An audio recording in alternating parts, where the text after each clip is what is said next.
Surah 90. Al-Balad. Context. Period of revelation. Its subject matter resembles those of the earliest surahs revealed at Mecca, but it contains a pointer, which indicates that it was sent down in the period when the disbelievers of Mecca had resolved to oppose the Prophet, and made it lawful for themselves to commit tyranny against him. The theme and subject matter. In this surah, a vast subject has been compressed into a few brief sentences. It's a miracle of the Quran that a complete ideology of life which could hardly be explained in a thick volume, has been abridged most effectively in brief sentences of this short surah.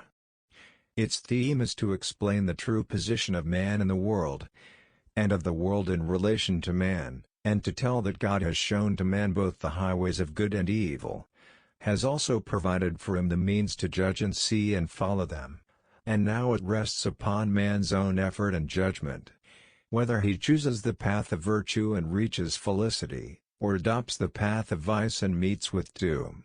First, the city of Mecca and the hardships being faced therein by the Prophet, and the state of the children of Adam have been cited as a witness to the truth, that this world is not a place of rest and ease for man, where he might have been born to enjoy life, but here he has been created into toil and struggle.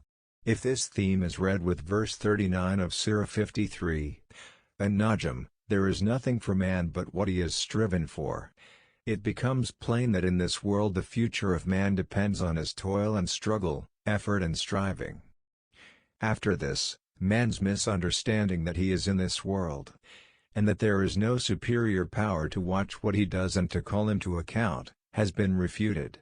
Then, taking one of the many moral concepts of ignorance held by man as an example, it has been pointed out what wrong criteria of merit and greatness he has proposed for himself in the world.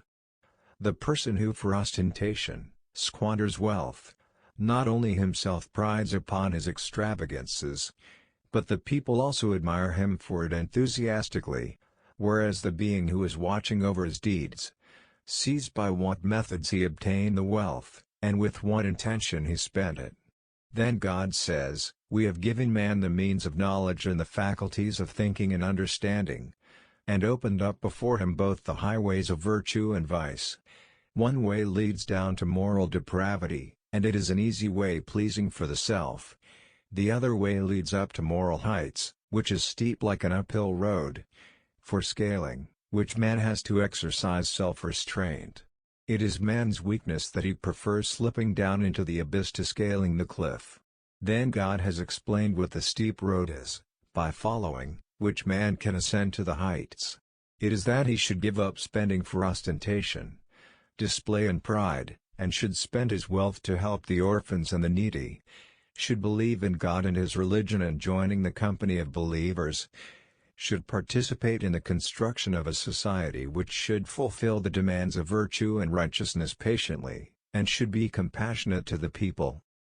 The end of those who follow this way is that they would become worthy of God's mercies. On the contrary, the end of those who follow the wrong way is the fire of hell from which there is no escape.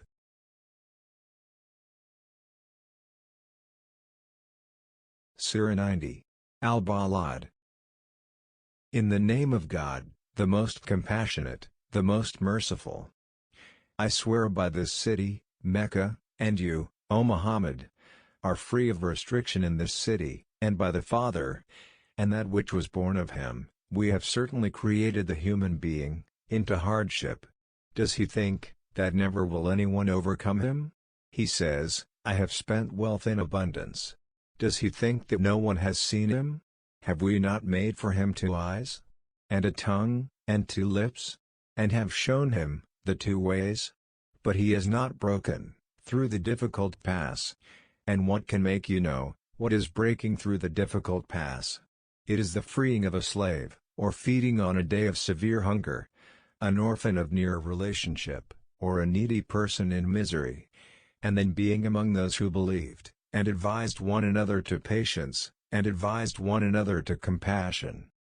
Those are the companions of the right, but they who disbelieved in our signs, those are the companions of the left. Over them will be fire, closed in.